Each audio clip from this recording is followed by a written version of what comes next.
the Alliance of Nurses for Healthy Environments, the Center for Biological Diversity, Physicians for Social Responsibility Los Angeles, and my organization, Breast Cancer Action.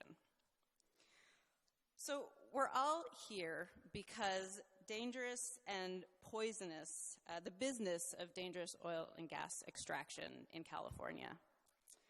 And this business is really a major threat to people's health all over the country, but especially here in California, which is what we're here to talk about today.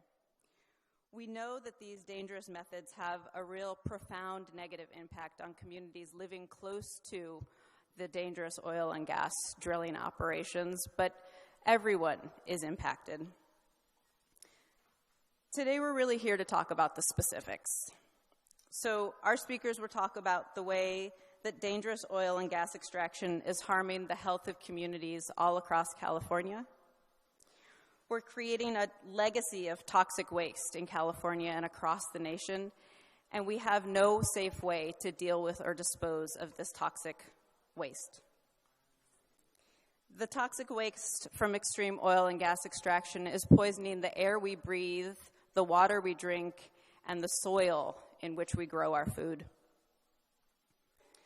So there are more than 700 chemicals that are used in drilling operations in California and nationwide, and many of these are actually linked to breast cancer. It's one of the reasons why my organization, Breast Cancer Action, has really committed to working towards banning fracking and other methods of dangerous oil and gas extraction. We believe it's really an important and growing pathway of exposure to cancer linked to chemicals. We recognize it's a dangerous threat, and it really needs urgent action, and I think that's why we're all here today, one of the many reasons we're here today. So we have a really wonderful panel. I'm going to tell you just a little bit about what each person is going to talk about, and they're going to go into some detail. So our speakers, Marta and Sandy, will talk specifically about the huge burden extreme oil and gas extraction has placed on already vulnerable communities in the LA area. Seth will address the findings of an independent scientific study on the environmental effects of fracking and other well stimulation techniques. Many of you have maybe heard of the study. There's information on the back tables. The study was conducted by the California Council on Science and Technology. And as of yet, there's really no plans for implementing some of the recommendations of this report. We'll also hear from Barb Sattler. She's going to talk about sort of some of the short-term health impacts that people have been experiencing and also the evidence that is supporting some of these health impacts that we've seen. She's also going to touch upon worker exposures and also some specific issues in Kern County and LA. So before I talk about the panelists, I just want to do a couple housekeeping things. You might have noticed there's a white card on your chair. This is for questions.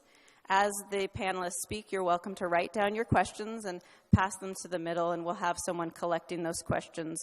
We'll have about a half hour at the end to answer your questions.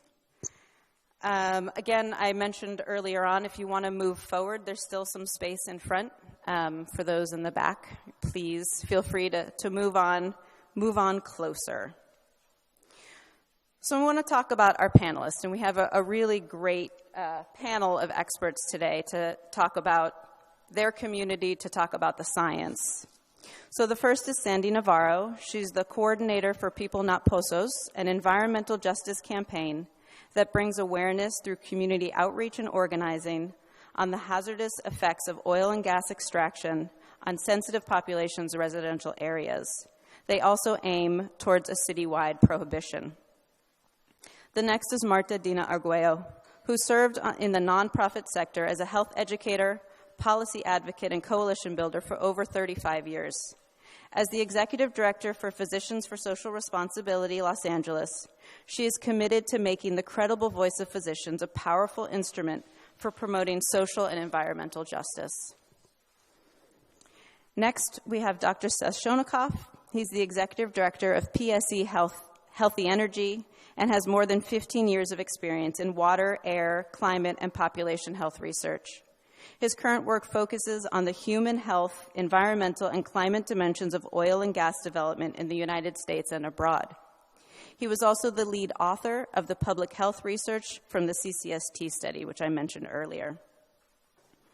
So I want to welcome all of our speakers and thank them, and I'm going to pass it over to our first speaker, Marta Dina Arguello.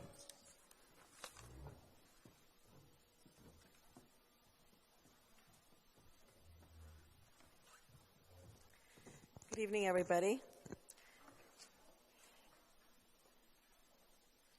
So I get to move this? Okay, well, so Physicians for Social Responsibility is a physician membership organization. The Los Angeles chapter is among one of the largest chapters in the country, and we have our members of our sister chapter here in Sacramento, here in the audience. So I want to welcome our members from Sacramento. And we started this work, for many years we've worked both on climate change. We started as an anti-nuclear organization. So we have a long history of working in partnership with impacted communities, and our motto is prevent what we can't cure. We work very much within the confines of the precautionary principle and understanding, and we come with a deep understanding that where you live, work, and play bounds your health, but we also believe that where you live, work, and play shouldn't be harmful to your health. And so that is why we've worked so closely with the environmental justice community and are part of this broader movement, trying to make sure that these places are safe. So, which is how we ended up working with Stand LA, which is Standing Together Against Neighborhood Drilling.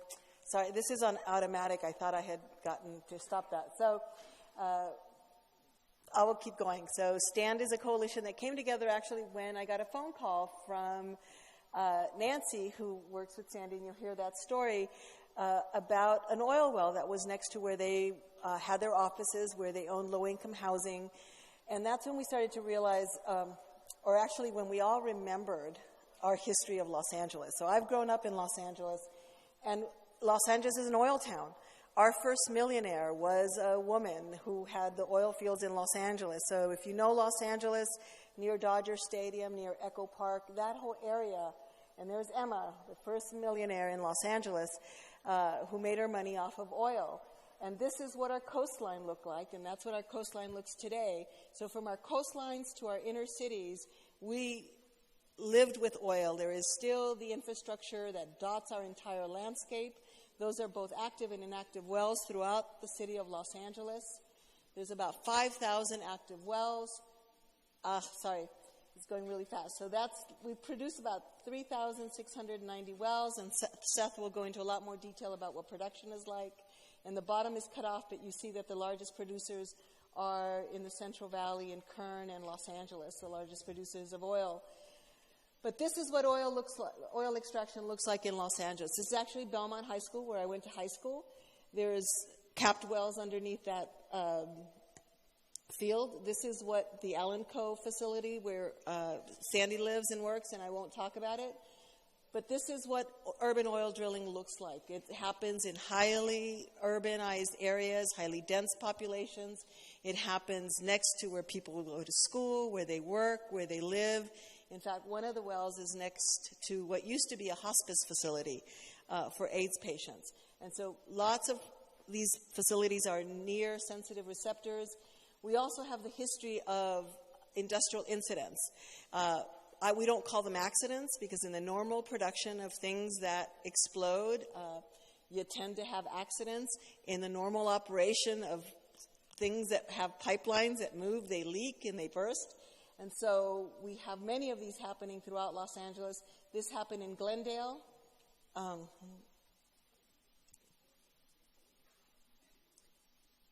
Sorry about that. So I can actually go back. So these are incidents that have happened in Los Angeles. We routinely have refinery fires, refinery flares, despite their being illegal. There is still flaring that happens. We have a history of from the tar pits, when oil was just on the ground, to where it's below the ground and our infrastructure being threatened by it. And we're constantly told, don't worry, there's nothing to worry about. These operations are perfectly safe. But we know that they're not perfectly safe. And we need to understand that oil extraction, there's not a lot we know in terms of, there's not a lot of studies about the health impacts of living next to oil. It's just not studied, to oil drilling operations. So a lot of the things that we know, we know sort of by proxy from public health. So this is a map of environmental justice communities where they live near the oil fields. So the higher shades are where there's more oil and more people living close to them. But we also know that all of Los Angeles is called an environmental justice community that scores very high on the California EnviroScreen, which is a tool that allows us to see what communities are vulnerable. And it uses 19 different measures. And we know that much of this oil well, this drilling is happening in those communities that we know are vulnerable, who already suffer from higher rates of asthma, higher rates of heart disease, higher rates of infant mortality, higher rates of low birth weight, all things that we know are associated with air pollution. And then there is, the risk and danger of living near these sites. So this is what it looked like at Aliso Canyon from the air. And I use this picture to sort of say, again, this is normal. Leaks happen. It's what happens to our infrastructure, especially when it gets old, when it's older. I'm not sure what's going on there, but so there we go. So when you start thinking about the health impacts, and I'm going to let Sandy talk about the localized impacts that they felt in their communities, and really talk about this broader set of health impacts that we expect to see given the chemicals that are being used. So this is the Dirty Dozen report that we did with Center for Biological Diversity and Physicians for Social Responsibility and a number of other groups. And this is the info. Oh, I don't know why it's doing that, so I apologize what's happening with my slideshow. So there we go.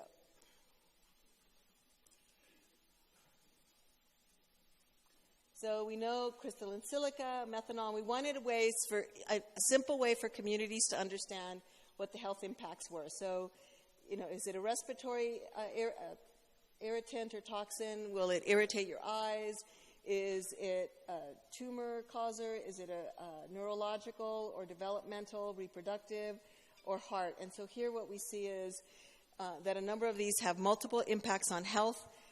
Again, there is so much we don't know. And given the uncertainty, what our position as an organization is that we shouldn't be doing this next to where people live, work, pray, worship, and learn. Given that what we do know is that many of these chemicals are very harmful to human health. So, again, it's not a practice that we should be doing. That other infographic was when we first started talking about this, we were talking about it in the ways that everybody talked about it. We need to stop fracking. But what we realized is that in Los Angeles is not the major practice. It is traditional oil extraction. It is also acidization and gravel packing, and that's the majority of what's happening. And so when we were working on the idea of a ban on fracking, well, that's wonderful. We should stop that. It's a really bad practice. But really, if we wanted to protect low-income communities and communities of color who are living fence line, stopping fracking would not have helped. And so it's important to actually fight the battle that protects people. And so our thinking has really evolved around this issue around, we need to keep oil in the ground, especially where it's being pulled out where people live. And so in Los Angeles, we've been working. Again, these are the Dirty Dozen chemicals that are being used that were reported to the South Coast Air Quality Management District. And I just went and circled some of the main health impacts of the communities. So you can see, again, that we're talking about reproductive, developmental, carcinogens that are being used. This is from the South Coast report on what's happening this is based on the SB4 legislation for 2014. So as you saw the numbers, the majority of what we were doing was acidization and gravel packing. And this is one of the stories that came out, and it was actually one of those happy coincidences that ended up getting Allen Co. shut down. And that fine is that we had started working on this issue. There was lots of coverage and interest in this issue of fracking, and as a reporter called me and said, I want to do a story on fracking. And I said, well, there's this other stuff that's happening that's just normal, old-fashioned oil extraction. And you know what? He figured it out. He went and interviewed folks, And what he found was the real story, and that's the story of the folks at Esperanza Community Housing, which is now People Not Pozos, which really told the story from a human perspective, what this meant to the people who live there. And, you know, that article got read. It was at the same time that there was the government shutdown, so we always imagined Senator Boxer having a leisurely read of the LA Times that day because there was not much to do. And if it had not been for her phone call to EPA, to our office, to Esperanza, a lot of the local regulators would not have acted. And then, so this is really the other part of this story is that nobody is protecting people's health. And you'll really hear that story from Sandy when you realize that the South Coast doesn't have a way to understand the things that were happening. Because to them, it's like, we don't understand why people are getting sick. We look at what's being used and everything's being done safely. Oh, they're, a bit of a bad operator. We can tweak around and regulate them. But we really don't have an explanation for what's happening to the community. And, when the head of the South Coast, who recently was fired, went by there and he did the smell test and he said, everything's fine.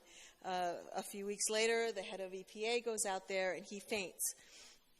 And so everything isn't fine. But really, it's been a challenge to document the health impacts and to be able to attribute them to oil drilling. And the reason is that when you look at where these oil wells are situated, they're situated in areas where there's other contaminants, right? So they're maybe near the freeway, they're maybe not near other industrial production.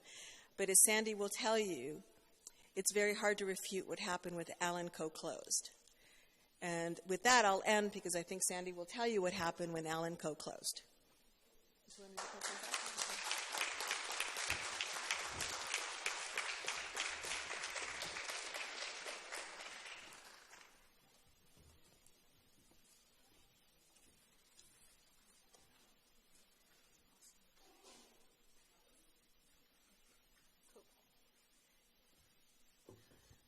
So good evening, Sandy Navarro. I'm a community organizer and a community resident in South Los Angeles. I'm also the project coordinator for our environmental justice campaign at Esperanza Community Housing. As Martha said, it's called People Not Pozos. Pozos is a Spanish word for well, so it's people not oil wells. It's a campaign that's been around for a few years, and it came out as a result of, what was happening in our community. So Esperanza has been around for 27 years, provides various services, but we also have affordable housing buildings, which are really, dangerously close to this oil drilling site that's operated by Allen Co. As you can see, the site is right next door to Mount St. Mary's College, to our affordable housing buildings, 9 schools, and this is what the site looks like. A lot of the sites in urban communities, they're very hidden. You don't know what's going on behind those walls. Very little signage. I myself grew up in the neighborhood, went to elementary school right next door, and little did I know that this site had been in our community for like over 50 years. And, now as I reminisce, I remember as a little girl having nosebleeds and excruciating headaches, and my mother taking me to the hospital and wondering what's going on. Little did I know that I'd be, decades later find out that there's a site there, and little did I know that I'd be organizing around this issue. And so this is an aerial shot of the site. The site is actually owned by the Archdiocese, the church, right? And and the way Esperanza got involved was that in 2009, our residents started reporting foul odors and symptoms, and as a response, we started training our community leaders to make phone calls to report these odors to the agencies that are responsible for this, like AQMD, but very little response from these agencies. They started smelling these odors of crude, petroleum, gas, burnt rubber, and sweet odors, which, we know that these industries use these masking agents, right, to disguise the odors. This is the little boy that Martha spoke about, this article that just really blew up the whole story, and really the reporter came out and with the photographer, the little boy had a nosebleed. It just so happened that this caught the attention, and so that's how really, I'm amazed how PSR has been with us since the beginning. It's amazing how long we've come. Again, our community reporting all these odors, these complaints.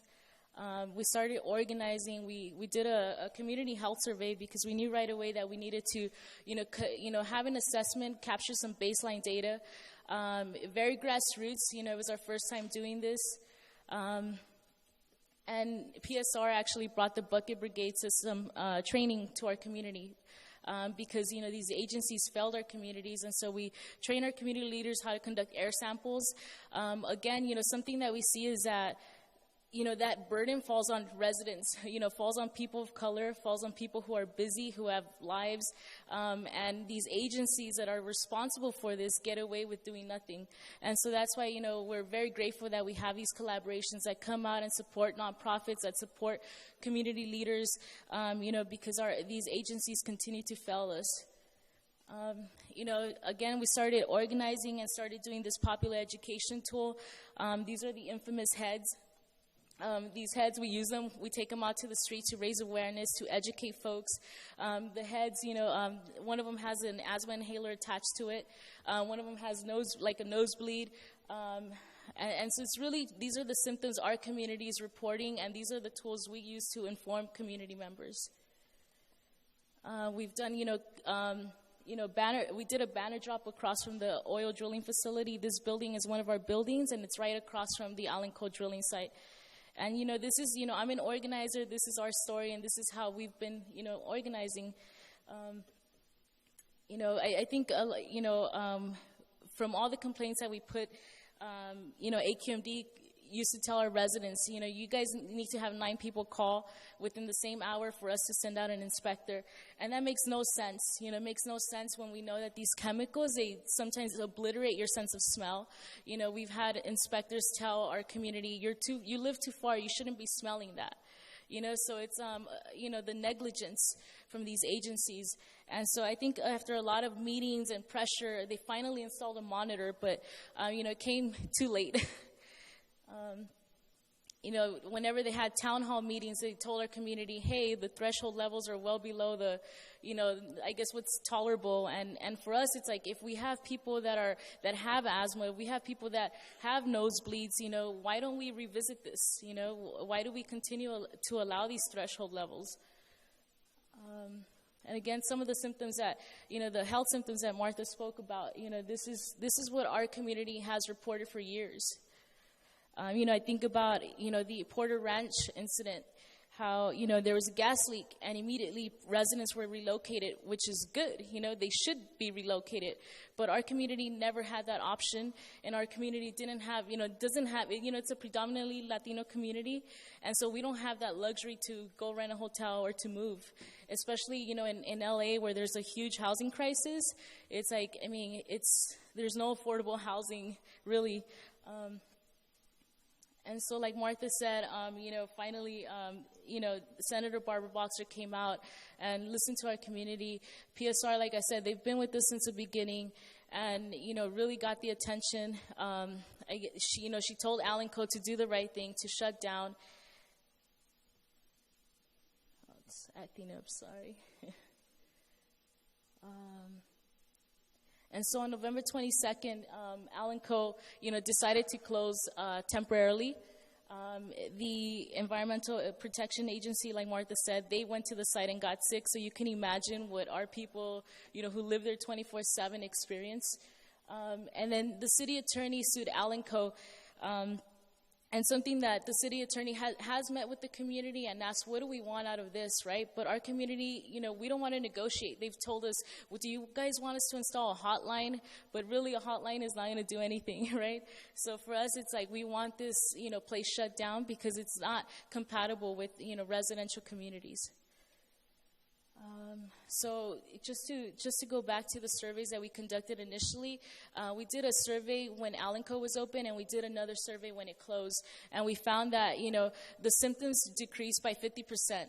And it was a very grassroots effort, but I think it goes to show that something, is wrong, and there is a connection between oil drilling and the health symptoms that our community reported. You guys saw that. So these are just some pictures of the other drilling sites. Again, they're very close to our homes, very close to the Alenco site, very close to universities. And that's the reason why, we also, have Stand LA, which is the coalition that, stand together against neighborhood drilling. And something that I love about, the coalition is that really the collaboration, because, nonprofits are always spread thin. And sometimes as a community organizer, I am not an expert, I'm not a physician, but I know how to mobilize people, I know how to connect with community, and I know that, building relationships with people like Martha or PSR, I know that we can really make change happen. And this is just an idea to give you an idea of how close these sites are, right? These sites get a lot closer when it's urban communities. I believe the site, Alenco, it's about 30 feet away from somebody's home. So when you get into urban communities, the proximity is much closer. And then Stand LA, this is, one of the demonstrations at the other drilling site. This is another thing, as an organizer, we're really just trying to tackle every angle. And recently, we started a youth group along with Communities for a Better Environment. These youth got together and they sued the city of Los Angeles for violating CEQA, meaning that, the city is not enforcing this. The city, anytime an operator opens an oil well, they're not conducting an environmental impact review, so they're not enforcing this. And then, you have communities of color that are not always equally protected. You have, oil drilling sites in affluent communities that have electric rigs that are enclosed, and we don't get that same protection. And so they deliver the lawsuit, and for me, it was very powerful because these kids, it was their first time in City Hall. But as a person of color, as a Latina, we're not always empowered or know, or exercise our right or to go to City Hall, that we have that power. And so it was very beautiful for these kids, to show up and deliver the lawsuit and really, I think, raise this issue. Again, the cumulative impact, Martha talked about this. A lot of the kids that I work with, they live across from a freeway. They go to school. Their school is under a freeway, and then they have an oil drilling facility in their neighborhood. So you can imagine the cumulative impact. So most recently, we're also doing another health study. Like Martha said, the language is not out there, and so something that Esperanza does is that we have community health promoters. Every year we train community health promoters, and so we have over 500 community health promoters, and we basically partnered up with Occidental College to conduct a study. Again, this is a way for us to really get this information, and, we trained the promotoras, and they went out and got surveys in 2 different sites. So this is how, again, we're bridging that gap between, the academic world and then the community, and really trying to, work together to have this information. But I guess I'll stop there for now. Thank you very much. Thank you.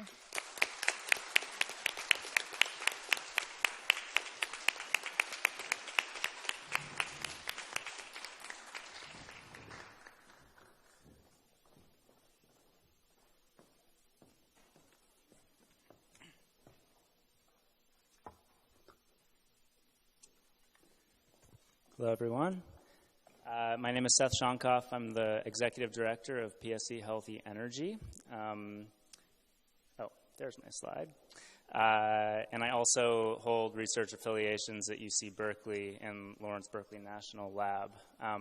So mostly what I'm going to talk to you guys about today, as Saru said, is I'm going to talk about, sort of give a broad overview of the public health risk factors, things that we found in this independent scientific study that was commissioned by the state of California under Senate Bill 4. So just to tell you who PSC Healthy Energy is, we're a group of physicians, scientists, and engineers who aim to bring scientific transparency to different energy policy issues.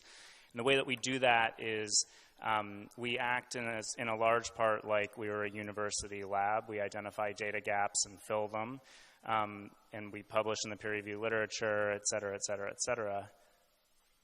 Whoa. But unlike a university lab, we take it a step further and we put a lot of effort into translating science into forms that can be integrated into the platforms of those that are working towards more responsible energy policies. So just to give credit where credit is due, these are all of the co-authors that I worked with on the public health dimensions of this study. These are really excellent researchers from all over California: Lawrence Berkeley National Lab, UC Berkeley, Stanford, Pacific Institute, University of the Pacific, UCSF, and CCST. So I just want to start by giving an overview of what is actually happening with oil in California before we get into the public health stuff.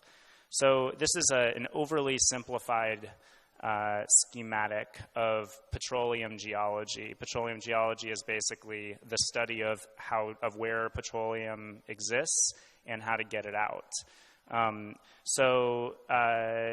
If you look down on the bottom, there's a purple band. That's called source rock. That is, for all intents and purposes in California, that is our Monterey Shale. Who's heard of the Monterey Shale? Okay. In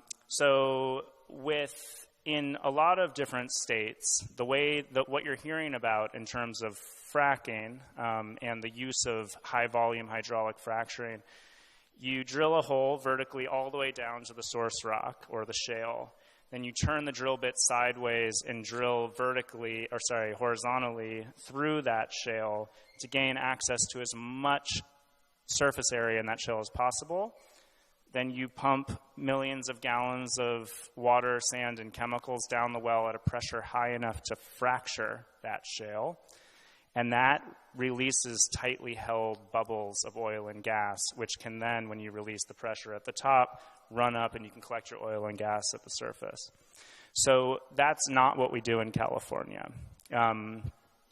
So in California, we produce almost no shale gas or shale oil. And that's a whole other talk on why we don't do that.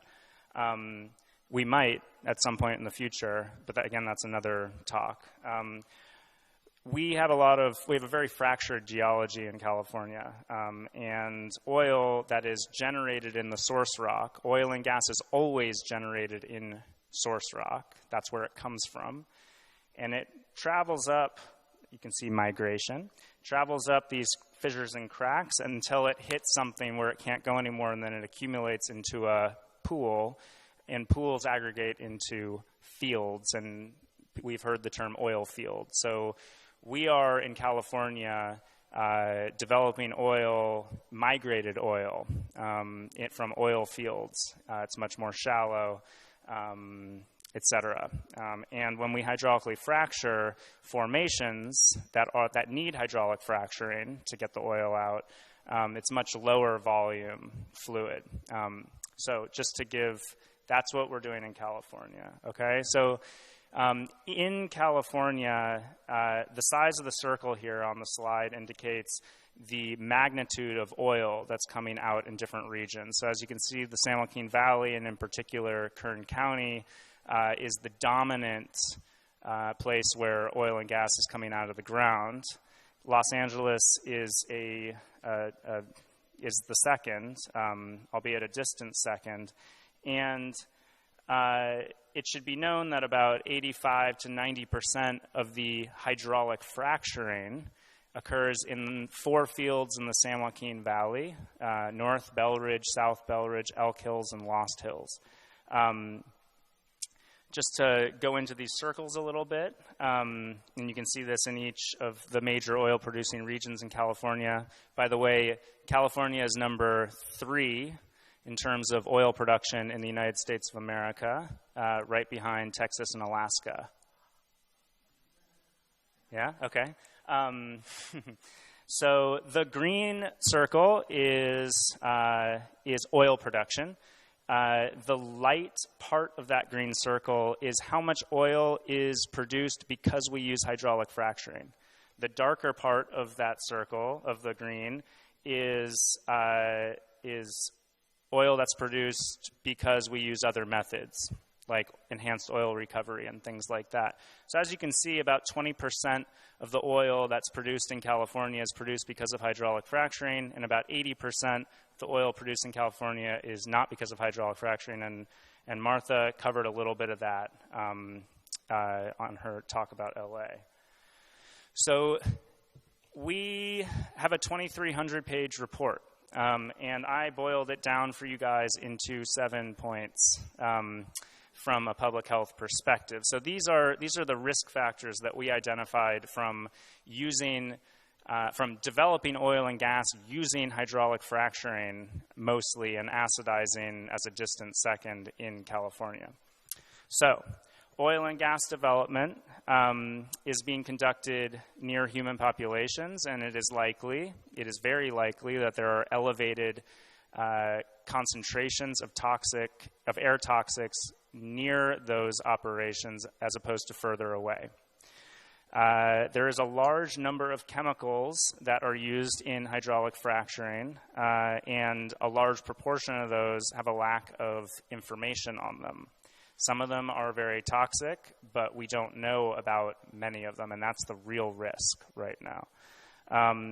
There is a practice that's conducted in California and in a few other states where we use produced water, which is water that comes back up out of the oil field during oil and gas production. We use it to irrigate food crops, which creates a potential exposure pathway to consumers, workers in the field, et cetera, if there are chemicals of concern in that water.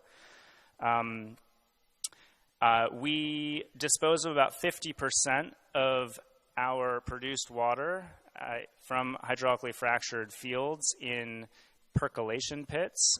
Percolation being the key word. We dispose of water by sending it into these unlined pits where the water is to seep down and recharge aquifers. And our public health concern around that is that there's a lot of fresh water around these pits, and to whatever degree people are using, drinking, et cetera, or could in the future be using, drinking, et cetera, that creates another exposure pathway to chemical constituents. Shallow hydraulic fracturing. We don't do shale gas development. We don't do shale oil development for the most part.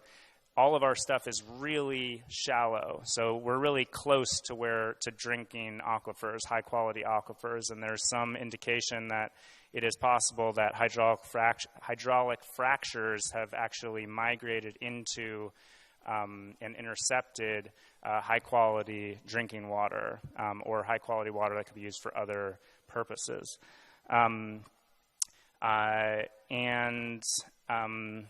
We had a big fiasco with permitting from our oil regulator, permitting wastewater injection underground into aquifers of high quality, and that's still sort of working itself out somehow. Lastly, from an occupational health perspective, we found some indications that we should be worried about workers who are exposed to high silica and volatile organic compound concentrations during work. So in the interest of time, which is pretty much over already for me, I'm going to focus on these 4 and just blaze through it. Okay, so as you can see from the figure on the right, that's where our Monterey Shale is. And again, Monterey Shale is our source rock. So all oil and gas, even though it's not being developed directly from the source rock, is coming out in these areas. And if you can see on the left, all these areas are places that are already in very bad non-attainment. They're very, very bad air quality. So I'm not saying that oil and gas development is the only thing that contributes to bad air quality in these places, but I am saying that this presents a cumulative environmental burden for communities that are living already with oftentimes the worst air in the nation. And we looked a little bit at air toxics emissions in this study, and what we found was that if you look at the candy cane portion of these lines, these are all different air toxics. This is in the San Joaquin Valley, and the candy cane represents air toxics that are attributable to oil and gas development, oil and gas production. The blue is other sources. So as you can see, there's a number of air toxics that dominate all other stationary sources in the San Joaquin Valley. And that includes benzene, formaldehyde, hexane, hydrogen sulfide, etc. So that made us think, hey, we should probably scour the literature for what happens if people live nearby. What is that a health concern? And so there is, as has already been mentioned, there's no data in California that's been collected on looking at health impacts of communities living close by oil and gas development, but there has been that research elsewhere, out of state. Some researchers at University of Colorado found that there were elevated cancer and non-cancer, like respiratory, et cetera, hazards, mostly attributable to benzene and other things that are not specific to hydraulic fracturing, but they are specific to the development of oil and gas. And that's important. And I'll talk a little bit more about that in a second. So there have also been studies, this is out of Pennsylvania, looking at not only the distance, but also the density of oil and gas development. This study found that there were more cardiology, neurology, dermatology, oncology, and urology hospitalizations in zip codes that had the highest oil and gas density compared with the lowest.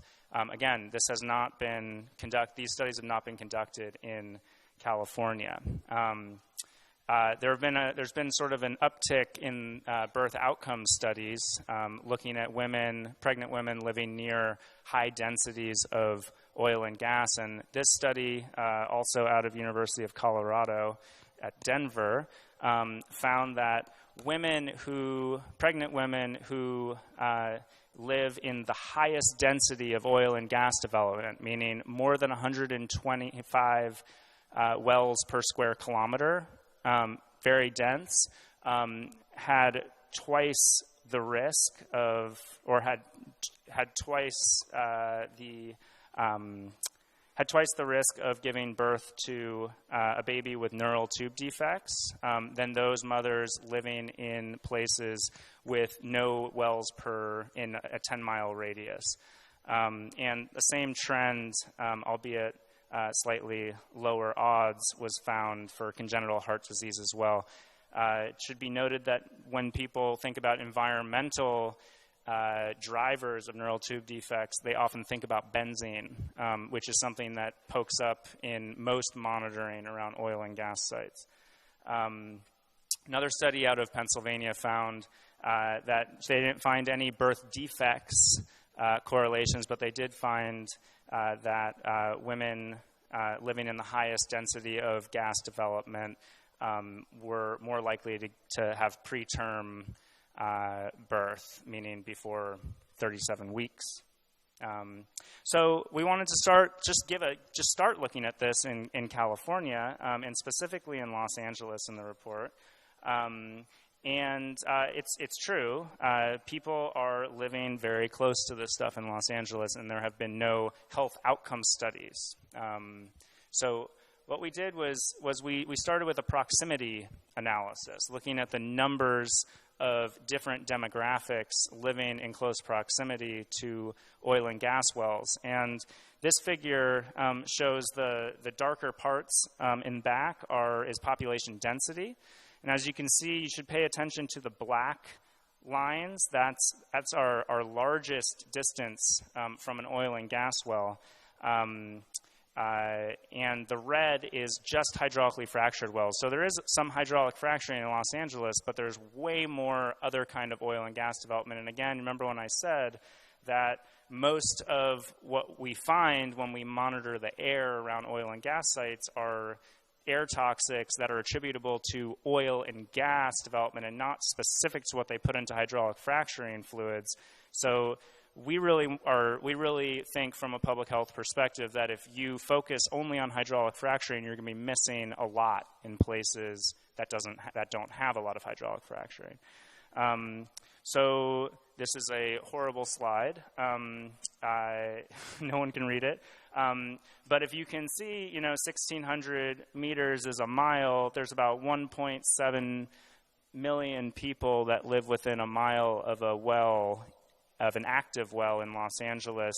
And there are 524 daycare facilities, et cetera.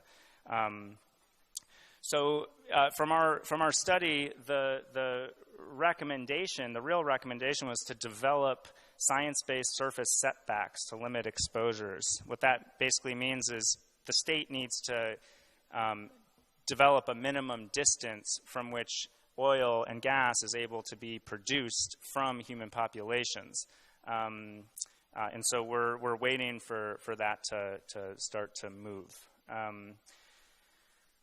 So there's a lot of chemicals that are used. We identified 300 used in hydraulic fracturing in the state of California. And the large number of chemicals used and the limited information on many of them makes it difficult to judge their risk. So just pay attention to the top chart up here. Those are hydraulic fracturing chemicals. Now, when we set out to do a public health risk assessment, there are 3 basic building blocks that we need. We need to know what the chemical is, we need to know what the toxicity of that chemical is, and we need to know how much and how often it was used. So almost 40% of the chemicals that we had access to had no data available on what it was. And that's a really big deal. That means we basically have to say that one of the biggest hazards and potential risks of this is that we don't even know how to even approach this problem. Recently, my colleagues and I have started looking at chemicals that are used in routine operations. So forget hydraulic fracturing. This is just what it takes to drill a well, to clean out a well, to maintain a well. What we found is that there's more chemicals being used for those purposes than for hydraulic fracturing. And we also found that there is a substantial overlap between chemicals used for hydraulic fracturing and chemicals used for routine operations. In fact, we also found that even more of these chemicals, a larger proportion of these chemicals, have no information on them in terms of type, toxicity, and quantity of use. And that is important when we start talking about reusing produced water for things like recharging aquifers and for irrigating food crops. We're in a drought. And it's true, we do need water. But what our recommendation out of this report said, and this was, again, 45 researchers sitting around and looking at this ad nauseum for a year and a half, what we decided the recommendation should be is produced water should not be used for irrigation or groundwater recharge until or unless appropriate testing shows non-hazardous chemical concentrations or required treatment reduces concentrations to non-hazardous levels. Currently, what they are monitoring for are just a few chemical constituents before they send it down the chute to irrigate our crops. None of those chemicals that they're testing for are chemical additives, and we think that that's, I think that that's problematic. So, yes.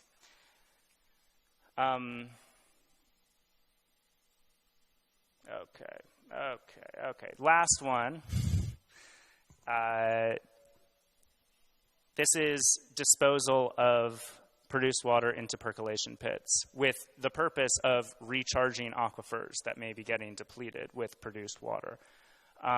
So what we did was, hey, if they're recharging aquifers that are of low quality and no one's going to drink from them and no one's going to use them for agriculture, yeah, it's probably not great, but, it's not really an immediate public health concern. So what we did was like, okay, let's look at where the quality groundwater is and then look at where the pits are that are percolating in. And what we found, each one of those dots is a pit. What we found is that there's a lot of pits that are either on top of or very near very high quality groundwater, less than 500 milligrams per liter of salt, which is very, very high quality groundwater.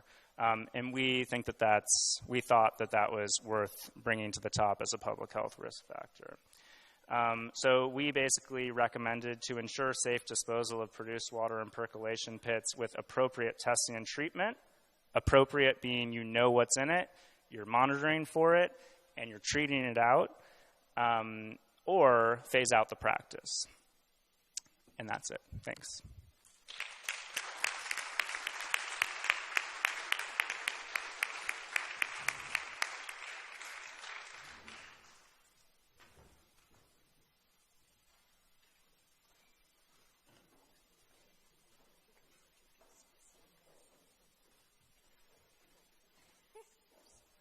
Okay. Hi, my name is Barbara Sattler. I'm a professor at the University of San Francisco. I'm a nurse, and I'm part of the Alliance of Nurses for Healthy Environments, and I'm delighted to be here. I just have a really quick question. How many of you are retired? I'm just so delighted to see that this is what you're doing in your retirement. So just a call out to you. I haven't figured out how to retire yet, but I think you're doing a good job. And the rest of you, terrific for being here. So I'm going to cover rather quickly some of the things that have already been covered, but I just want to say that from the perspective of health, starting in the top left, these are things we all need. We need clean air inside and out. We need safe drinking water. We need our food to be safe and healthy and nutritious. We need our soil to not be contaminated. We need to make sure that in our communities we feel safe and economically safe. We need our workplaces to be safe. So we need all of those things. And what I've been seeing in fracking sites and oil and gas sites around the country is one by one we start eroding those variables that we all need for good health. So we're taking communities, the Central Valley and parts of Los Angeles, that already have some of the worst and the worst air pollution in the United States. And we're adding the insults now through this expanded gas and oil extraction that we're doing there. We're also doing it, oftentimes, as you've seen in LA, in very close proximity to residential properties. So I'm going to mention a few of the things that haven't been mentioned yet, but when you've got a lot of new traffic and also equipment in areas, and this is true in the Los Angeles area too, many of them are diesel powered. This creates ground level ozone, which is the bad ozone, and it's very irritating to the lungs. If you have long-term exposures to it, it can cause premature death, and it certainly can increase the risk of asthma. In terms of occupational exposures, and this is true, this information is from the National Institutes of Occupational Safety and Health. So it's kind of the research arm to OSHA, the Occupational Safety and Health Agency. When they went into, and this is nationally, when they went into sites to see fracking being done, and this is specifically about fracking, they found that all of the sites exceeded the permissible exposure levels for silica. Silica is a known carcinogen, And there is an OSHA standard for silica. So what they found is that at all of these sites, they were exceeding those levels. We also know that workers wind up being exposed. They're at literally ground zero when they're at the wellhead.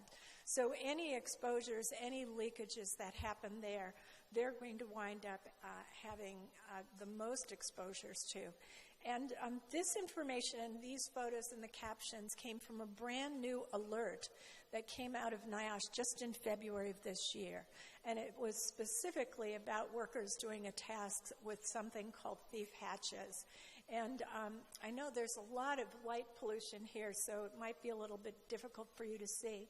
But on the top left, there's a worker by these tanks, and on the bottom right, using a particular kind of photography, you're able to see methane gas, which you can't see with the naked eye. So you can see exactly where that worker would have been. They would have been exposed to the leakage from these sites, and that's what the NIOSH alert is about.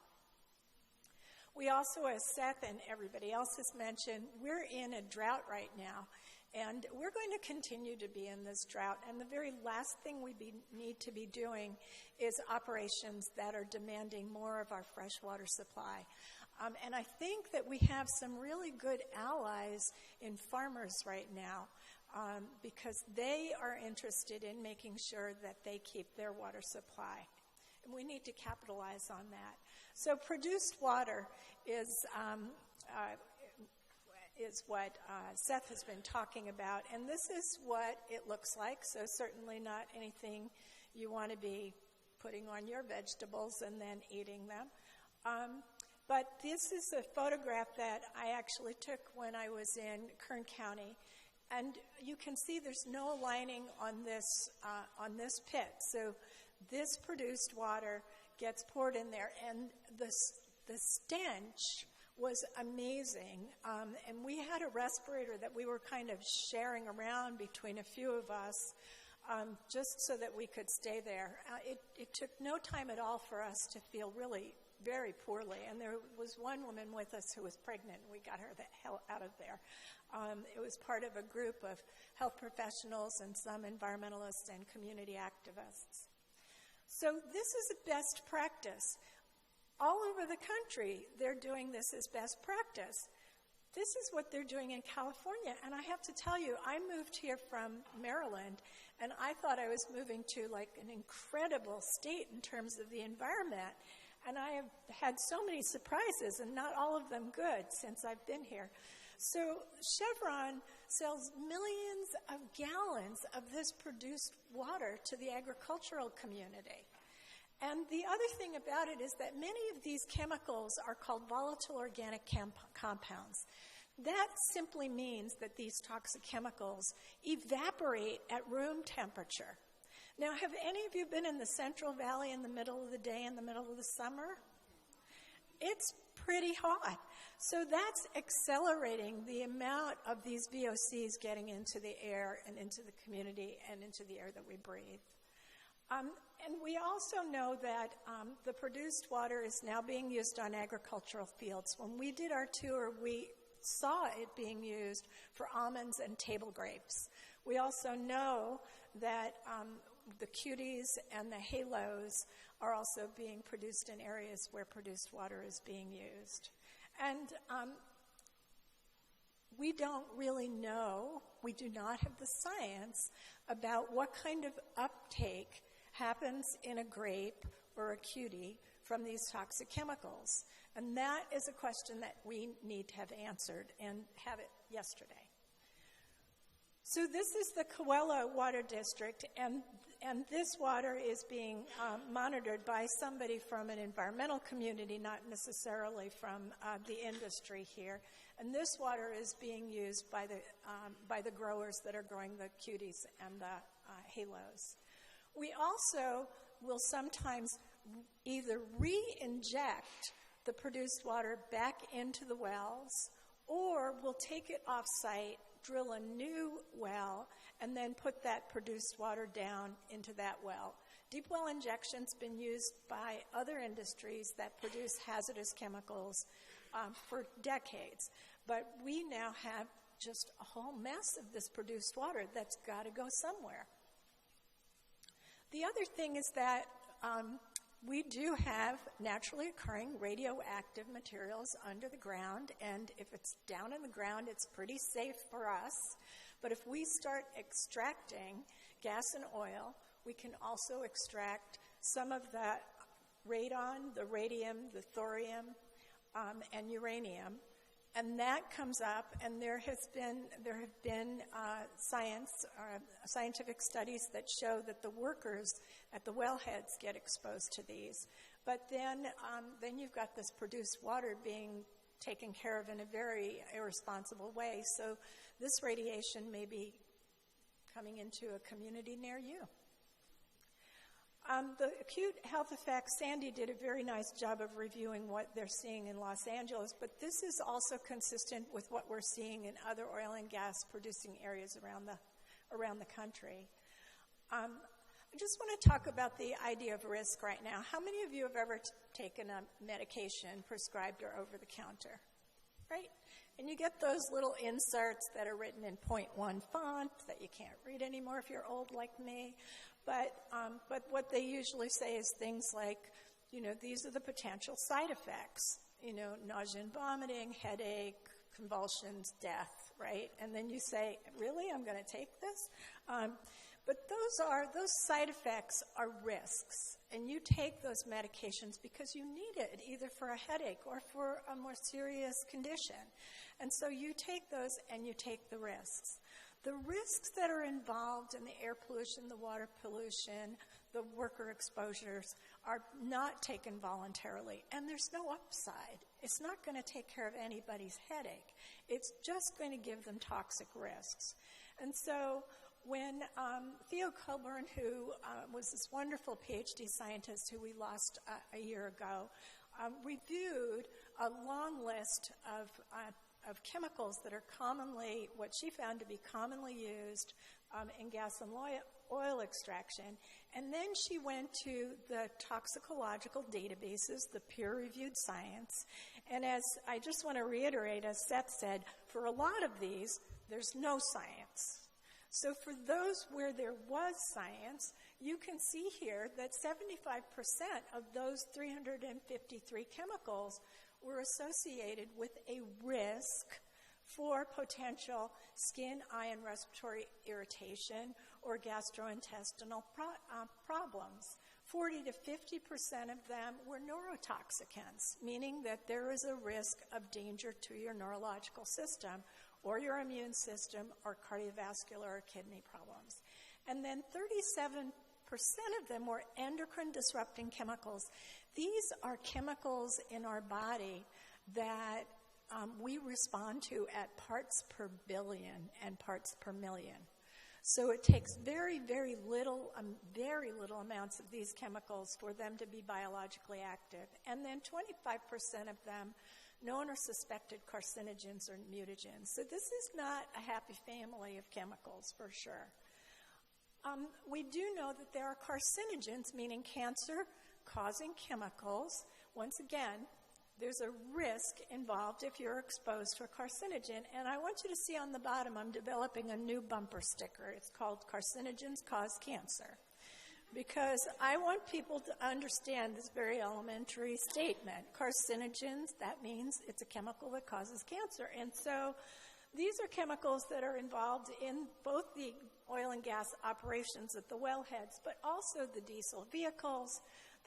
We're bringing radioactive materials up and around, and then the chemicals emitted when we combust them in our use or at the site if we flare. Seth went over this, that increased risk for low birth weight babies. What that means to me as a nurse is I'm getting a baby now delivered with immature lungs, immature maybe cardiovascular system, immature neurological system, immature immune system.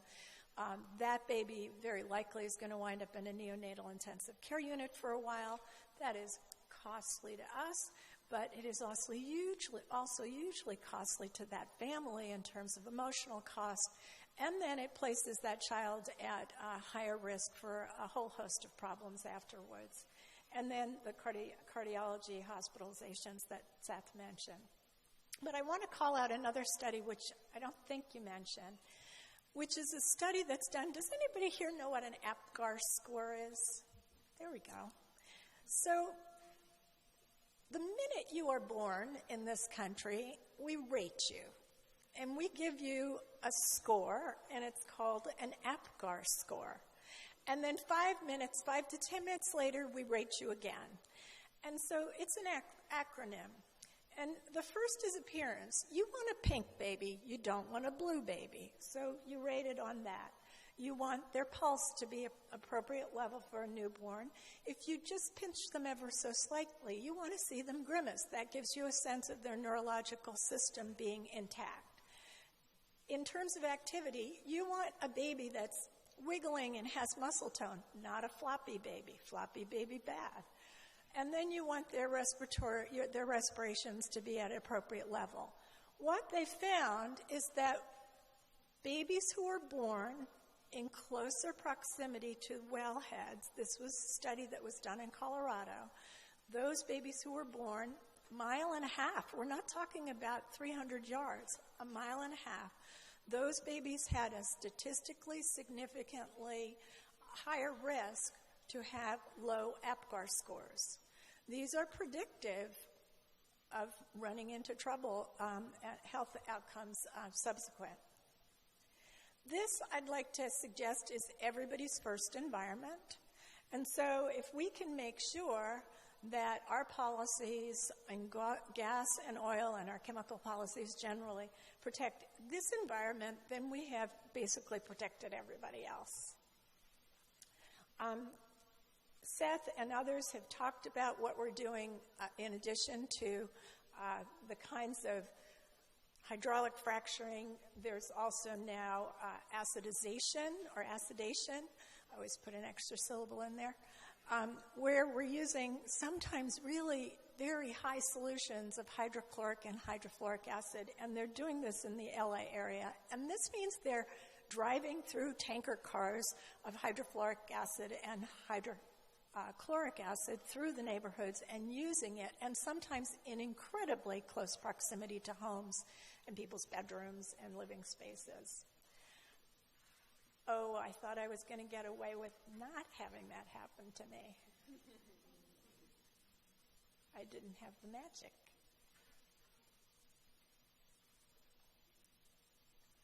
So then the other thing we have to do is we have to move the stuff around, right? It doesn't just stay at the wellhead. Then we've got to put in pipes, and pipes can leak. In the top right, you see a leak there, a significant leak. We've got to put them on rail cars, and what we're seeing in oil and gas accidents in this country is almost 1 every 2 weeks right now, because we've so upped our production nationally, and we're seeing lots more road accidents as well. I'm going to go pretty quickly through this, but one of the things that Seth didn't mention, and this is something that we've seen around the country, is that hydrogen sulfide is an exposure that happens at the compressor stations where the pipes, in between, as the pipes leave a source and wind up working their way eventually to a transfer station or to a refinery, they have to be kind of pushed along. And so one of the things that happens is that hydrogen sulfide is released there. And this is a chemical, if you look at on the left-hand side, if that gets to between 700 and 1,000 parts per million, you've just got a few minutes to live. That's pretty serious. So at these sites, they've got these alarms that go off, and then the workers run to these rescue places where it's got a little clothespin for your nose and a little breathing device, kind of like a snorkel, that's attached to like 5 or 10 minute evacuation. But these are companies that are impervious now to our Clean Air Act, our Clean Water Act, and I'm being told that I have 1 minute left, so I've got to go quickly. So I'd just like to note that children are not little adults. They are second most. It's actually the embryo and fetus that is the most vulnerable to these exposures, but certainly our children are. We know that we're seeing increased risk of asthma in children that live close. We know that there are no frickin' setbacks. So you can just put these things in the backyard of a nursery school. You can put it in the backyard of a nursing home. No setback rules whatsoever. Just want to tell you that these little guys, kit foxes, are endangered in the gas and oil fields, which used to be their home in the Central Valley. So what we're seeing is those things that I described in the beginning that make a healthy community. We're watching communities where kids are getting sick, housing values are devaluing, home insurance is now being in question in homes that are close to frack sites and oil and gas extraction. Water is being threatened, food is being threatened. So we are seeing a number of flashes, is what we're seeing. This is another photo I took. Where I'm standing is a nursery school. That's their playground. Then there's a little space. Then there are dead trees. This is the middle of summer. They should be alive trees. They were planted by Chevron so that you wouldn't be able to see the gas and oil fields on the other side, except for the trees died. And now we're going to have the nursery school kids playing there with the same kinds of exposures. So, and this is my last slide. So what I'd like to suggest is that we not just be against things. Lord knows we need to be against things, but not just.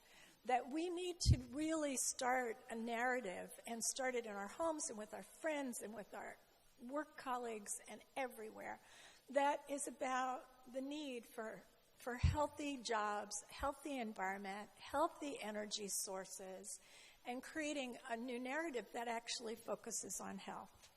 So this is everybody's first environment. Let's protect it. This is everybody's only environment. We don't have another. That's it. And so thank you very much for having us all here.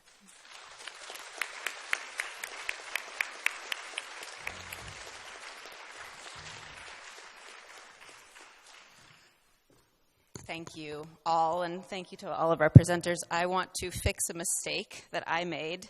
When I introduced our presenters, I forgot to introduce Barb, and she was very kind to introduce herself. But I just want to say she is also one of the founding nurses for the Alliance for Healthy Environments, which is one of the organizations sponsoring today's talk. And she's really a leading voice talking about the health impacts around fracking and other methods of dangerous oil and gas extraction. So I want to thank her, and I want to thank everyone on our panel today.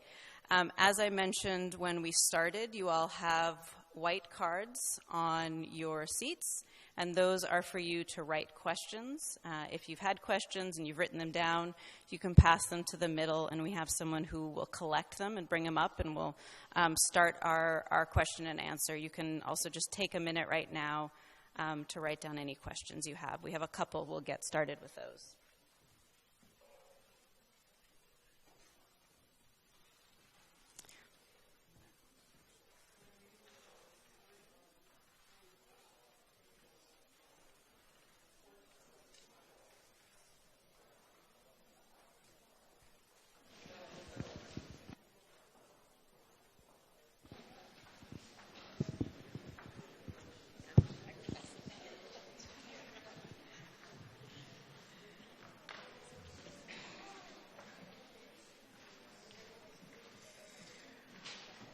All right.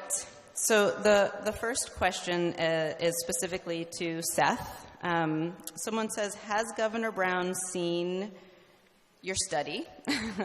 And if so, what has his response been? The answer to the question, has Governor Brown seen the study? The answer is yes. He signed the bill to give money to make the study happen, and his staff and himself and every major state agency who's charged with implementing the recommendations of this study has been briefed by me and others on the study. Great. Thank you. So there's a question, someone had a question that I think is very relevant to California about earthquake risks. And I know we're talking about specifically health impacts, so this didn't come up. But someone wanted to see if the panelists could talk about earthquake risks and also the issue around how much water is actually being used in California for oil and gas operations during a drought. And they're also asking, what about the chemicals in the aquifers? Poisoning water during a drought. Again, just dealing with that issue of what's happening to our water in California during a drought and the earthquake issue. If anyone wants to take that, it's open to anyone. So I'll take a crack at this and then hand it off to someone. So if you've been watching the news, you've been noticing that places like Oklahoma currently have more earthquakes than California. Most of these are due to the fact that something that Barb mentioned and that I only glossed over, when you produce a lot of water, you have to do something with it. And oftentimes, if you're not going to send it to a pit or to use to grow fruits and vegetables, you have to send it down a well. And that waste, that disposal of produced water is what's really driving a lot of this induced seismicity. There's been a couple cases of hydraulic fracturing causing this, but the vast majority of these quakes that have been observed have been triggered by underground injection of produced water from oil and gas, no matter what type of oil and gas development.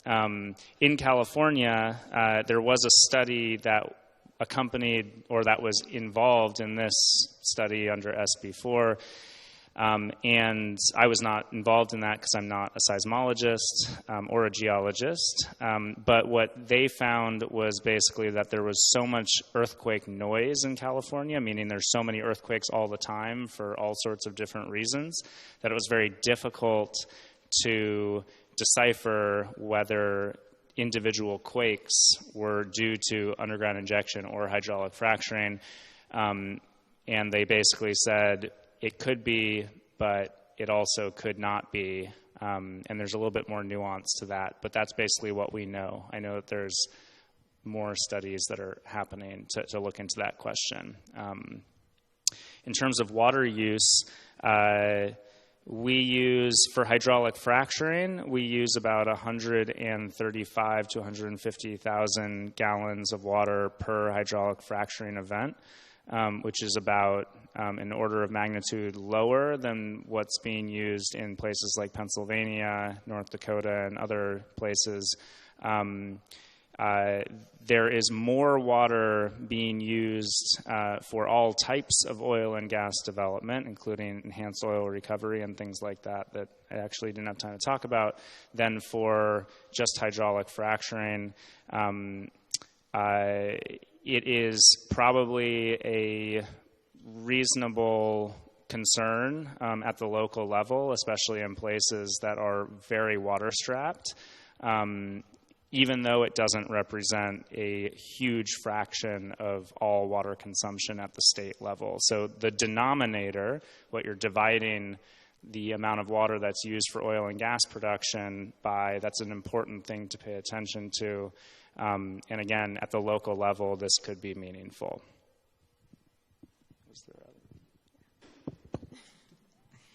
So a question, I think, to Marta and Sandy. Someone asked, how are you educating teachers and mothers in LA, mothers and parents, if and how? So we're doing that in a number of ways. In fact, tomorrow morning I'm flying to San Diego to speak to several thousand women, infant, and child service providers about exposure to toxics. So speaking to WIC programs about how to reduce exposure, and a big part of it I'll be talking about living near some of these, so we hope to gain their support. we're doing a lot of things. But right now, our campaign over the next 6 months will be very laser focused in a couple of council districts because we're trying to win at the local level the setbacks. So we'll be targeting a number of health providers, community organizations, but we're doing it both by sector, but really laser focused in Mr. Wesson's, who's the president of city council in his district.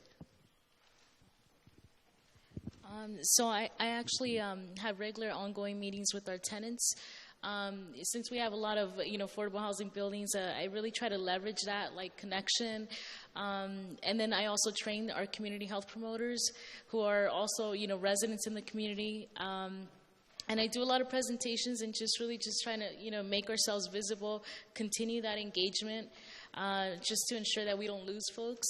And then we're also, really on social media. We've created 2 videos that we put out there. We make them bilingual, and just really doing outreach, whether it's at a resource fair or anything like that. It's just so important to keep that conversation going. Great, thank you. There's a number of questions that have to do, I think, a little bit with setbacks. And if there's any organizations that are really working around addressing the issues, maybe specifically if you could touch on the setback issue. That's open to anyone. That would be us. Sandy and myself, we're both part of Standing Together Against Neighborhood Drilling, and that's exactly what we're working on. We're working on a city-level policy to win these health protective zones, and we know it's a heavy lift. We don't really have a champion at the city council who wants to do this. And so part of that laser focus over the next 6 months is getting them to a yes.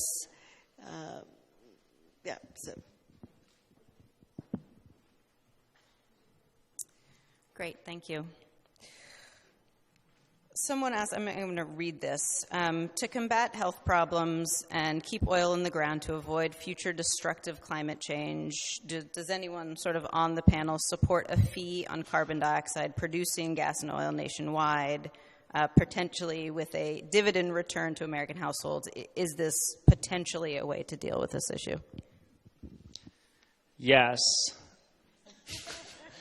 I wouldn't necessarily limit to only oil and gas. I think we're way overdue to have a fee or a tax or whatever is the more palatable way to put it on greenhouse pollutants. Yes. Does anyone else want to touch on that? Or? Yeah, no, we all agree. Okay. All right. Organizing my thoughts here. There's a number of questions just about sort of regulation and enforcement and who holds the responsibility for enforcing some of the issues that everyone has talked about today. Who's responsible and who can we hold accountable?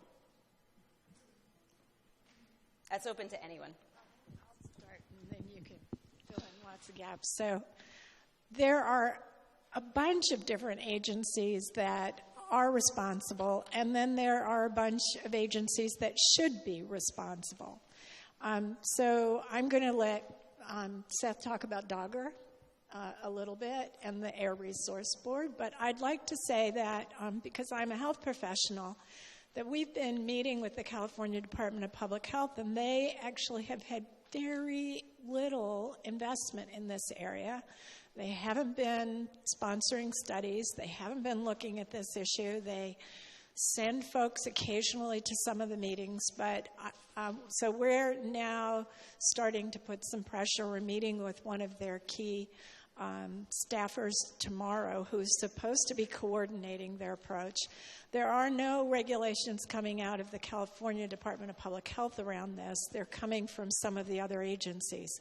But for those of you who are on a local level, I would say it's really important for you to meet with your local health departments too and raise your concerns to them, because the state health department will respond to a local health department. And so that would be one of the things that I would really encourage you to think about doing. So I'll just say a little bit about this. So upon our large team releasing the report, as you saw, I listed 7 recommendations. There were, I think, something like 40 or more that came out of the report. And the governor's office basically convened what's called an interagency working group to try and implement the recommendations that came out of our report. And these recommendations ranged from things that I talked about around, setbacks and reducing emissions, to studies, to green chemistry, applying green chemistry principles to hydraulic fracturing operations, et cetera.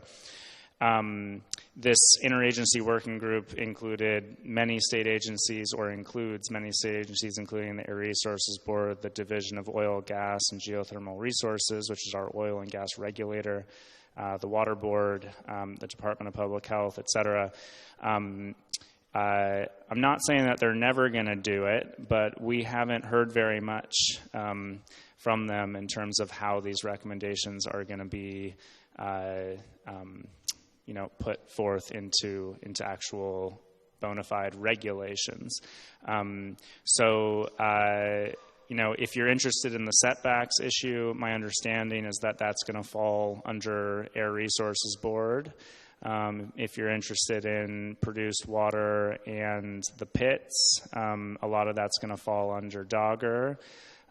If you're interested in permitting of oil and gas, that's going to fall under DOGGR. So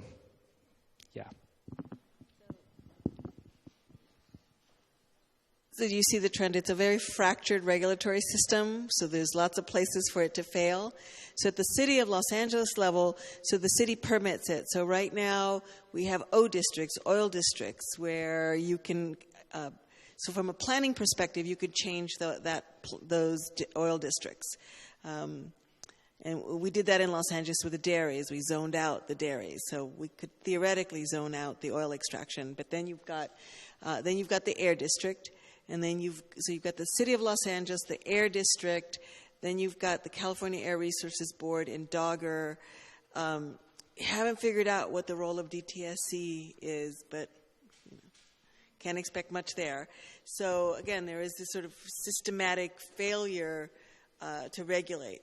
And one of the things that happened with Alanco that gave us great hope is that you actually had Cyrus Rangan, who's the chief toxicologist, saying, well, if this facility, Alanco, is meeting all of its permits and is complying with all existing regulations, then and the community is still getting sick, maybe there's something wrong with the regulation. So, right? Well, that's obvious to us, but that you have actually a health department official saying that is kind of revolutionary. All that went away with Porter Ranch. Everything's fine. Don't worry. Go back to your homes. We don't really know why you're getting sick because, you shouldn't be because the levels are fine. That's kind of pretty much what Cyrus says now, right? So I think we need to do a lot more work. I think health departments, where they can be really helpful is in these data gaps and doing a better job of geocoding, illnesses so that we see so we can start at least having some proximity information to polluting sites. So I think that's a big thing that health departments could do. Great. Someone asks if any organizations are working with any unions or elements of organized labor, and what does that work look like?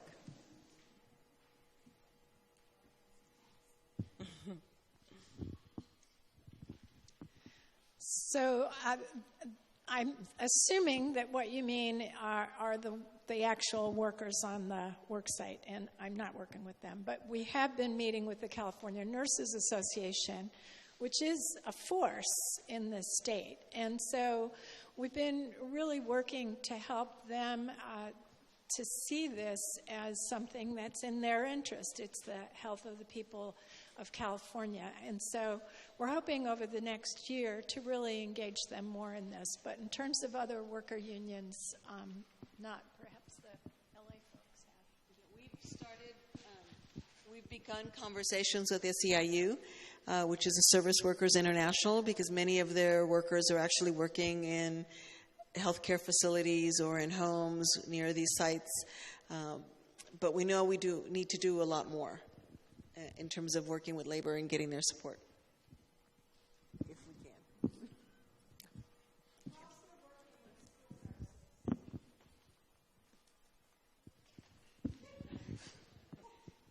We're also working with school nurses who aren't necessarily unionized, but there are 40,000 school nurses in this country, and I don't know how many of them are in California, but pretty sizable lot.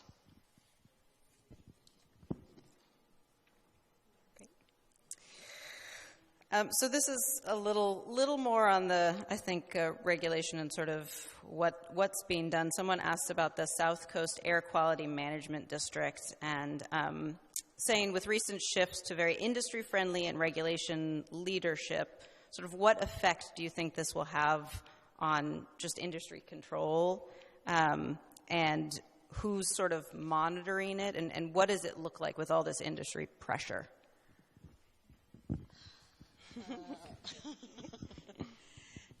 Yeah, doesn't look good, does it? So if folks don't know, the South Coast Air Quality Management District is one of the largest air districts. About a month ago, over the last few years, the Republicans have been having more power over the appointments to those boards. And in a move that is very reminiscent of the caciques or the things that happen in Latin America, there's a father and son team on the board. And so there's lots of problems on that board. And they fired their executive officer, Barry Wallerstein, which we were suing because a lot of us didn't think he was doing enough. But apparently he was doing too much from the industry perspective. So we do think that that's an agency that's going to be a problem, and more folks are now realizing that we have to be in that space and pay attention to them. There is a bill, and I'm not going to remember the number of it, by Senator Kevin De Leon to put 3 new members on that board, 2 from the environmental justice community and 1 from the health community. And so we think that that's going to be a really important move. And as someone who watched that happen with the California Air Resources Board, just having those 2 new members from the environmental justice community, well, 1 from the environmental justice community, a second is a senator, former senator, but it's made a difference. So we hope that that works. PSRLA and a number of others are sort of realizing that we have to shift a bit of focus to pay more attention to the South Coast.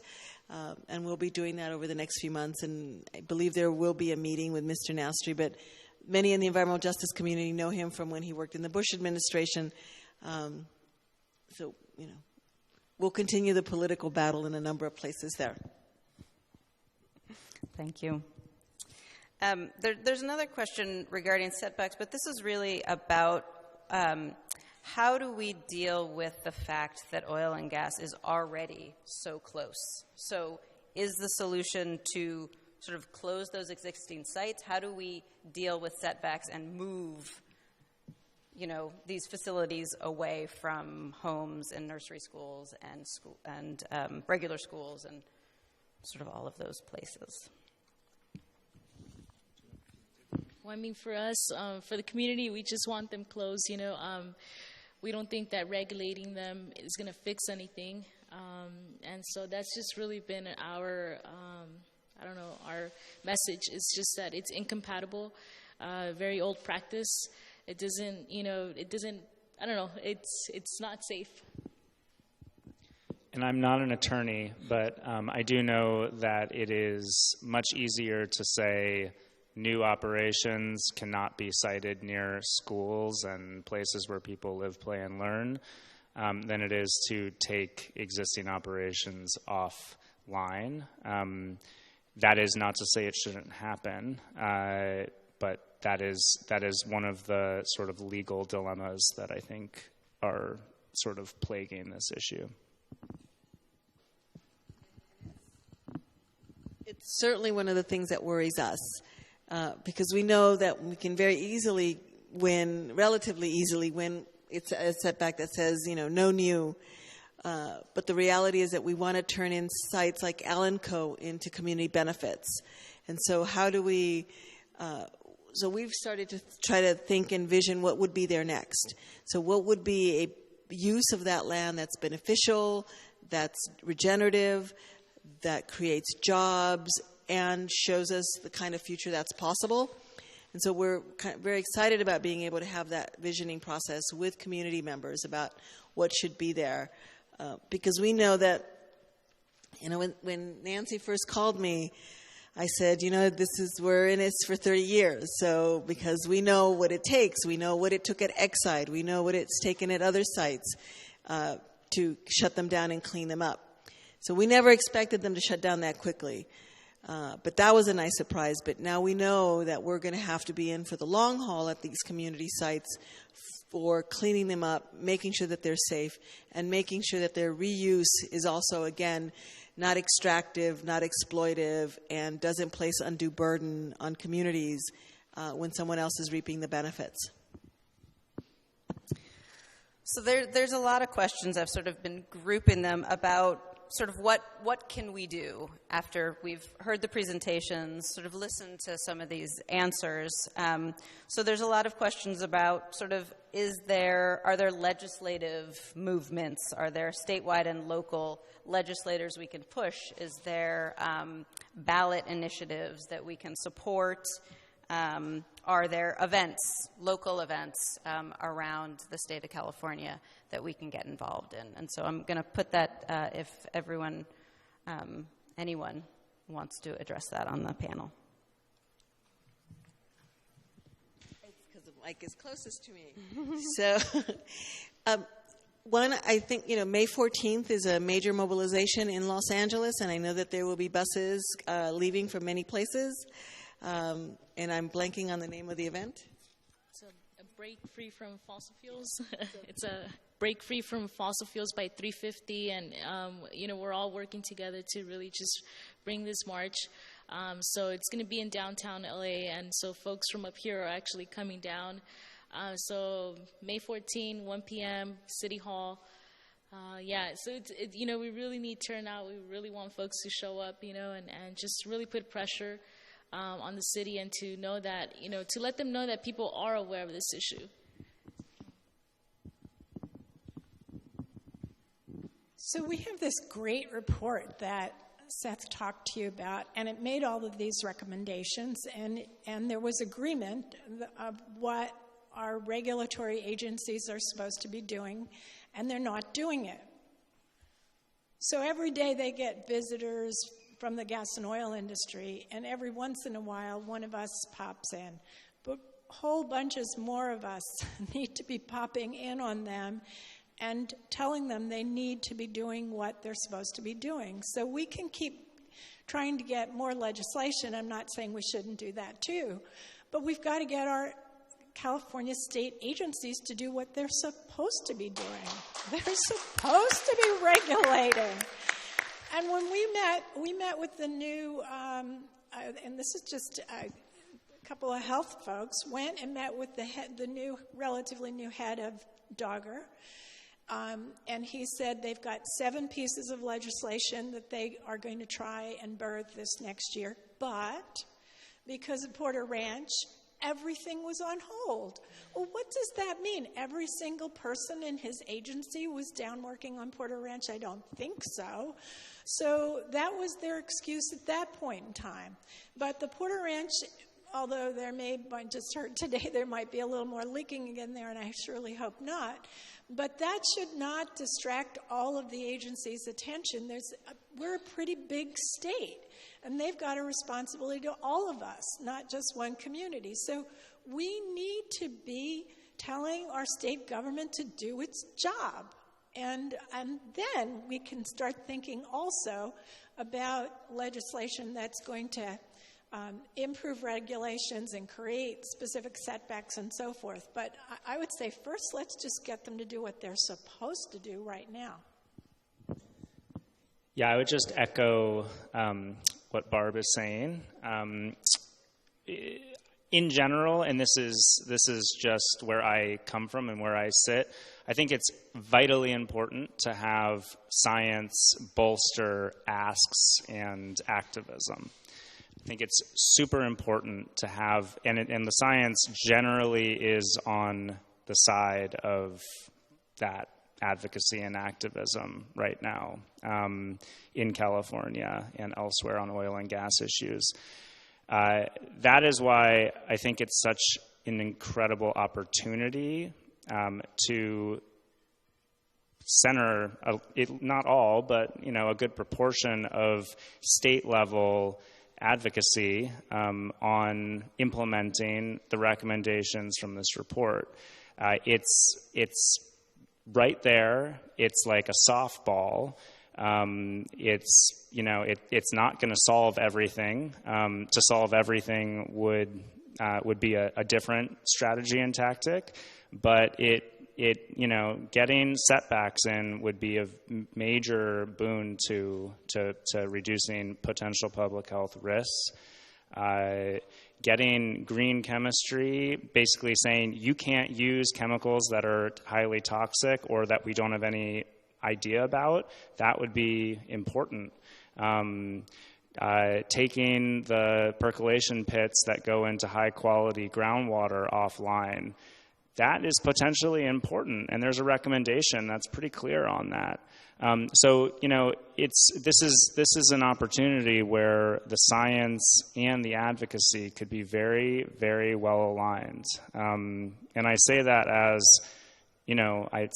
a scientist who sat on this report, tore my hair out for a year and a half, and I feel very confident in a lot of the conclusions, not all, but a lot of the conclusions and findings and recommendations that came out of it. So again, I think it's an opportunity. And I think because folks are here in Sacramento, I think really letting the legislature know, sort of a drumbeat of the failure of the regulatory bodies to even do the minimum.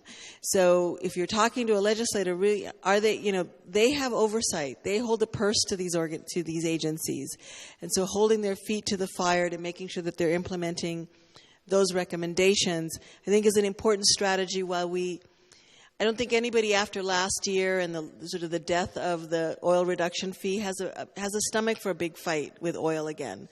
And so we need to do whatever it takes to sort of strengthen their intestinal fortitude, because we're going to have another fight and another and another. So I think right now a focus on making sure that we get those recommendations and strengthening local work so we can actually have the political power that we need. Well, because we certainly have public opinion.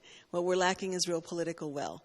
And that's where we really need to sort of use all of our power and direct it rightly. I mean, I think telling the governor to stop fracking isn't really the message that's going to work for us. The governor needs to, what we should be telling the governor is, yes, we want energy security, and what's the just transition to get there? Because he's committed to something. And so really knowing, what the politics in Sacramento are and where best to use your leverage is really important for us locally, because we may not be able to win in Kern because of the power, but if we can build, some backbone and some will here around that could be really helpful locally. Sorry, one last thing that I forgot. I think it's really important for those that are working on local issues to identify what is happening in your locality with respect to oil and gas. Calling for a ban on fracking in Los Angeles will do nothing, because they basically don't conduct very much hydraulic fracturing there, period. If you are living near steam injection, talk about steam injection. You can come and, we can have a sit down and we can talk about what the climate dimensions of steam injection are, what some of the air pollution and public health dimensions of steam injection are. If you're living near water flooding, we should talk about that too. But we're not Pennsylvania. It is not every oil operation is fracking, period. And plain and simple, only about 20% of the oil that comes out of the ground is enabled by hydraulic fracturing in this state. Does it complicate the story? Yes. Is that what's happening? Yes. So it's vitally important to inform, people in local places as to what is actually happening and what they should be for as well as against. Great. I want to take this opportunity to allow any of the panelists to just make sort of any final remarks or closings or any last statements before we sort of wrap up and thank everyone. So first, I would like to say thank you to Sandy for saying, no, we don't want this in our neighborhood, period. Period. I don't want it in your neighborhood either. I don't want it in my neighborhood, but I don't want it in your neighborhood, and I don't want it in the children in your neighborhood, So that's really, I think, the bottom line. If it's not something we want in our immediate neighborhood, it shouldn't go in anybody's neighborhood.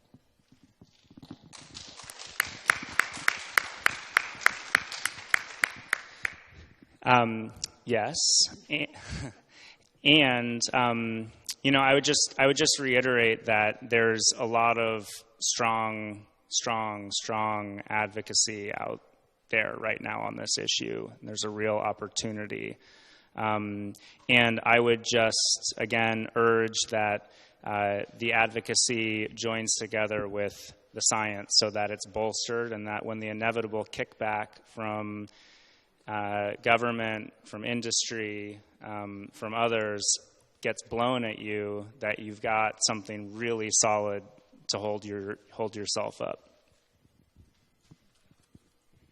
So I just want to say thank you for the invitation to speak here. I think I'm very optimistic. I can't believe we've been doing this for several years now. But I'm very optimistic about the work that we're doing and, the change that we can make. And I encourage folks to just get involved, start organizing or start, building connections with, institutions. And just really, if these agencies are not going to do their job, then we need to also, do something about it and take an active role, right? And so thank you again.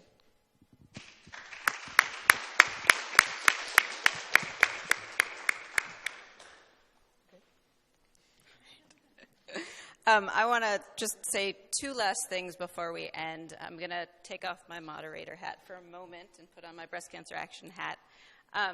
So like I said before, Breast Cancer Action works on this issue, and we just started sort of a new program to motivate and activate and engage our members across the state of California to get involved who are interested in addressing the issues of fracking and health harms from a breast cancer lens. It's called the California Cancer Fractivists. And if you're interested, there's materials in the back. You can pick them up and get in contact with our campaigns coordinator, Alyssa Figueroa, who's here. Raise your hand. Yay. So I just wanted to make a little plug for that. Moderator hat back on. I want to say when you came in, you might have seen the California Toxic Protection Pledge. I think this is, of all the things that everyone said, I think are so important once you leave this room. But before you leave this room, to sign this pledge. And I'll just give you a little sort of brief what it says. There's 4 pieces to it. The first is about human health buffers from oil and gas development. The second is about stopping the most dangerous forms of oil and gas production. We've been talking about how it's a more complicated story than just fracking. To prevent the dumping of toxic wastewater into the ground and also into drinking water, all of our speakers, I think, talked about this issue. And then ending crop irrigation with wastewater. And I think these 4 things are not the only things, but these would really go far to protecting the health of Californians, especially those most vulnerable. So those are the last things I want to say. I want to thank, do we have the thank you slide up here? There's a huge list of organizations that really supported this health forum and got the word out and made it possible. So I just want to thank all of them, again, with our co-sponsors, our wonderful panelists, to all of you who came here today, to all of those listening on the live stream, thank you, thank you, thank you. And I hope you go out and do what you can in any way that you can. Thank you.